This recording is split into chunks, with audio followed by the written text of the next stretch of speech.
Eu não vejo o YouTube de uma maneira tão agressiva quanto o Instagram nesse sentido. Mas também né? Porque você fica ali na página do YouTube, ali tem um monte de vídeos, qual que eu quero ver? Tem várias ofertas. Aí você clica e não gosta. Tipo, se o vídeo tem meia hora, você vê 5 minutos, já não é bom, vai pro próximo.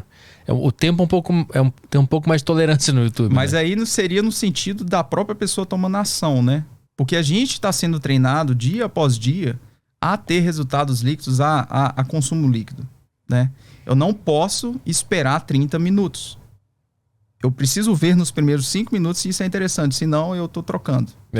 E a tecnologia, ela favorece esse tipo de consumo líquido, né? Porque o estímulo está à disposição o tempo inteiro.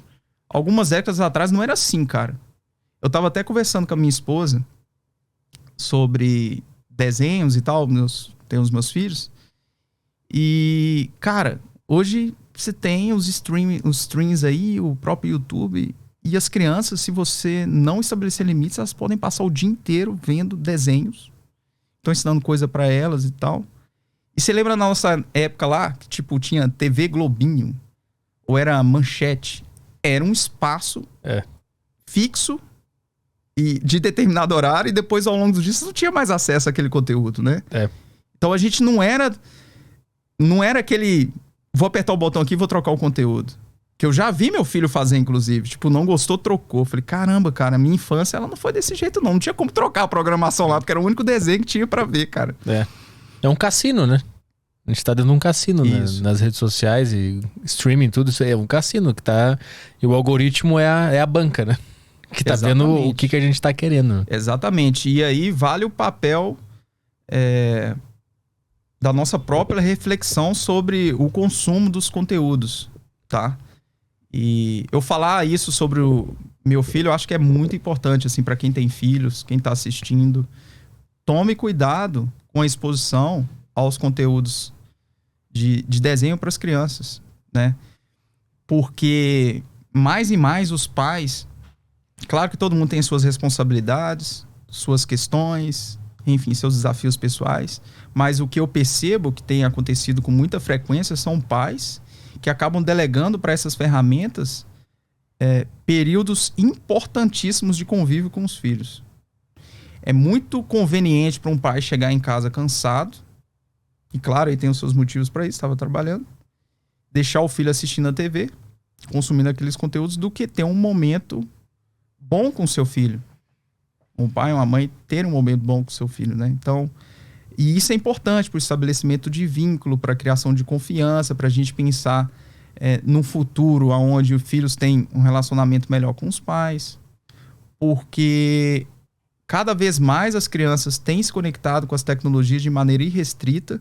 A ciência ainda não tem resultados sólidos, mais generalizantes para poder falar sobre quais são os impactos do uso dessas tecnologias por meio das crianças, porque ainda é muito recente, velho.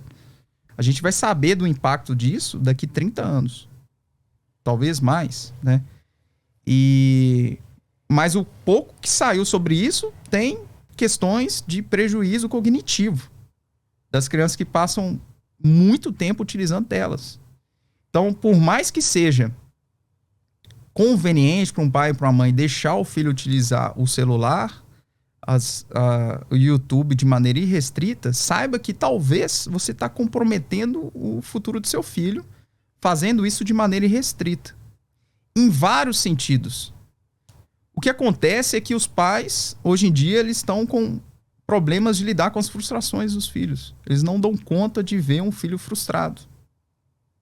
E a frustração, ela faz parte, cara, do nosso processo existencial, né? A criança quer ver mais um pouco daquele conteúdo. Se você estabelecer o critério de você tem 1 hora por dia para consumir aquilo, que essa regra seja seguida. A criança vai chorar, vai se chatear, talvez vai te acusar, faz parte, cara. A gente tem que aprender a lidar com isso, a lidar com esses sentimentos das crianças, e porque quando elas estiverem adultas, cara, o mundo não vai ensinar pra ela como você vai estar ensinando pra ela, não. O mundo é implacável. Eu lembro que na nossa época ela era televisão até as 8. Vai ter que desligar.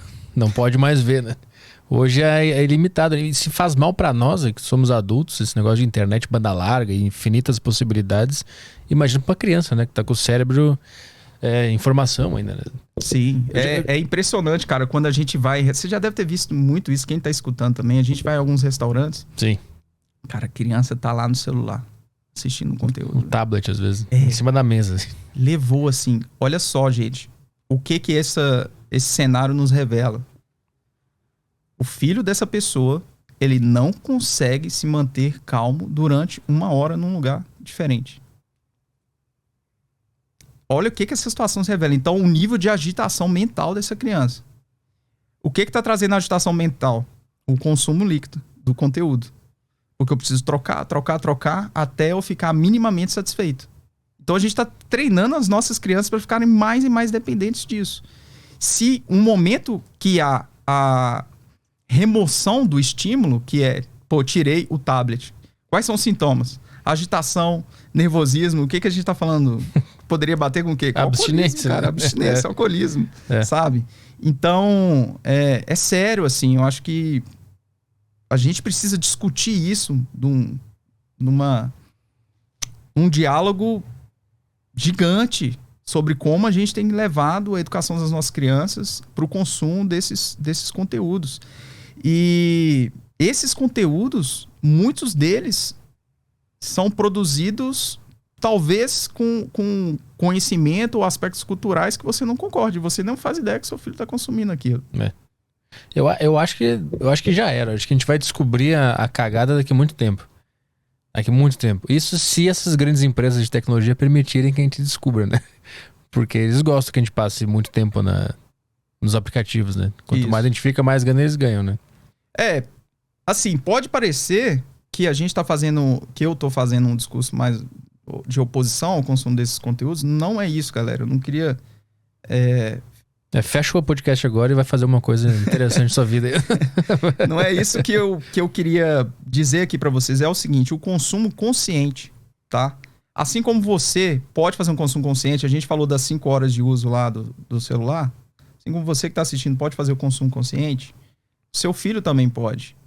Por que você já entendeu que você tem que fazer uma restrição do uso da tecnologia? Porque você acha que isso vai ser melhor para você e o seu filho você deixa ele liberado lá porque tá te dando um descanso, né?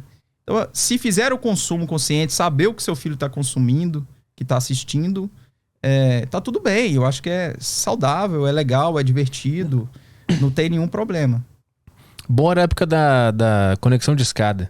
Que você tinha um tempo pra ficar na internet só. Você não podia ficar muito tempo. Você não podia ficar baixando vídeo e... Tinha um pulso único, né? Exato. Que depois da meia-noite, né? E até às 6 o pulso único. Eu lembro disso, cara. Ficava no Mirk. Mirk aí.